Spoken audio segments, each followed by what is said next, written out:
sayang keluarga, sayang orang lain, sayang saudara kita, sayangi juga semesta raya ini. Jadi mulai sekarang yuk kita berbudidaya tanaman, sayur-sayuran ataupun buah-buahan dengan sistem organik. Karena kalau kita menggunakan bahan-bahan bakmia atau KMIA, ini akan sangat merugikan bagi kelestarian alam. Jadi dapat merusak pH tanah, juga dapat merusak tubuh. Ini tidak baik jika KMIA tersebut ini diberikan apalagi dengan secara berlebihan. Maka dari itu yuk kita berbudidaya tanaman dengan sistem organik karena kita menyayangi diri kita juga keluarga kita. Dan langsung saja saya berbicara pada poinnya. Jadi menanam dengan sistem organik ada banyak keuntungan ya. Teman-teman, yang harus dilakukan ketika kita berbudidaya menanam jenis sawi, kangkung, ataupun sayuran yang lain, cara membuat media tanamnya adalah kita harus menyediakan terlebih dahulu tanah secukupnya. Seperti saya, teman-teman bisa tahu keadaan di seperti ini ya. Nah, saya padahal ini hanya menyediakan lahan tanam yang kurang lebih ini medianya hanya nggak sampai sejengkal ya, ini hanya satu telapak jari saya ketebalannya ya. Tapi tingkat kesuburannya ini benar-benar bisa memadai. Setelah kita menyediakan tanahnya, maka yang harus kita lakukan ini kita dapat menyediakannya dengan menggunakan sabut kelapa. Nah, ini karena saya punya batang kelapa yang mati, maka dari itu ini sekaligus saya buat untuk kompos. Nah, kalau kalian nggak ada sabut kelapa, kalian bisa menggunakan sekam. Sekam ini bisa menggunakan sekam mentah, lihat, bisa menggunakan juga sekam bakar. Nah, nanti ukuran-ukurannya akan saya uraikan secara jelas. Kalian juga bisa menanam seperti kangkung, gambas ya. Nah, cara membuat lahan tanamnya itu seperti ini. Kalian bisa menggunakan, saya karena ini transparan jadi tampak gitu ya. Saya menjelaskannya jadi lebih mudah. Lihat, di bawah ini adalah sekam mentah. Teman-teman juga bisa menggunakan daun-daun kering seperti itu ya. Tapi kalian harus menggunakan kalau sekam ataupun daun ini betul-betul yang sudah stok lama. Jadi kadar panasnya itu tidak berlebih. Nah, yang harus dilakukan adalah kita harus melubangi terlebih dahulu. Teman-teman bisa lihat ya ini di bawahnya ini sekam, kemudian saya sediakan lubang. Ini tujuannya untuk sirkulasi dan untuk di bagian bawah ini adalah untuk menampung air. Sehingga nanti kita tidak bolak-balik nyirami sampai masa panen. Karena dia ini paling sampai masa panen kita hanya menyirami beberapa kali saja. Nah, ini sebuah inovatif yang menurut saya perlu saya uraikan. Supaya ini nanti bisa tumbuh subur, maka perbandingan takarannya, kalau saya menggunakannya liter saja ya, untuk perbandingan. Jadi kalau kalian menggunakan tanah ini 3 liter, ya, kemudian sekam yang akan dicampurkan dengan media tanam ini 1 liter. Jadi 3 liter tanah, 1 liter sekam. Nah, terus kemudian atau 1 liter kalian menggunakan sabut kelapa. Nah, 1 liter lagi dicampur dengan kotoran ternak. Kemudian kita aduk hingga rata dan kita biarkan seperti ini. Lihat, kompos ini dapat menanggulangi agar media tanam kita ini tidak mudah untuk mengering, sehingga nanti tanaman kita akan menjadi subur tanpa harus kita bolak-balik nyirami. Lihat, bahkan gambas pun atau oyong ini ya, jenis oyong, ini saya rambatkan di atas seperti ini, dia mampu tumbuh dengan sangat subur. Ini sampelnya ya, ada percontohan, karena ini teramat sangat transparan. Jadi akarnya ini tampak kan, jadi akarnya ini dia bisa menyentuh di permukaan air yang terdapat di bawah ya. Yang di bawahnya ini saya bilang tadi sekam mentah.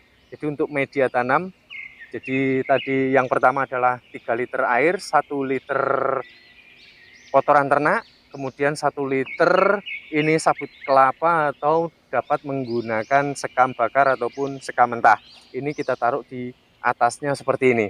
Nah, tujuannya ya seperti ini tadi. Otomatis mau tidak mau ketika kita menyirami ataupun turun hujan, maka air akan menggenang di bawah sehingga kita tidak bolak-balik nyirami. Juga media tanam kita ini sampai masa panen kita tidak lagi perlu melakukan pemupukan. Karena ini temanya adalah tanaman organik.